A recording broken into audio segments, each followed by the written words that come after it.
Vai atceries savu pirmo trēniņu? Man pirmais treniņš bija 11. Tā cik tev tagad ir?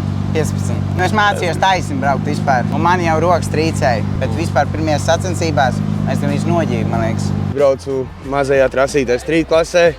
Es mācījos, un tad visi lielie onkuļi mani abižoja, bet tagad beidzot es varu abižot visus atpakaļ. Let's go. Es sāku braukt ar čomu vienkārši, līdz viņam bija tricārs. Un viņš vienkārši man vizināja visu laiku, man ļoti iepatikās tā. Un davai šeit pamēģini, davai labi. Vai tu atceries savu pirmo drift trēniņu un kāds tas bija? Kurš to var neatcerēties? Tāds proper pa sauso pirmais drift treniņš man bija ar Street E46 mašīnu. Negāja baigi labi, es centos tikai salikt kopā līkumus, bet ar katru treniņu uz priekšu man gāja vien labāk un labāk. Man bija pilnīgi parasts E46 ar 2-3 dzinēju.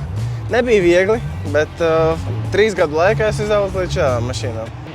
Tev ir reāli, ka tu redzi, ka tev tur ir kaut kādi virs 80 pie sotaka, un tev jārauj rocene. To pārvarēt, tāpēc esmu izrāvis ārā štekeru no reduktora. Es neredzu, cik man ir ātrums, lai es neredzu vienkārši, cik tur ir.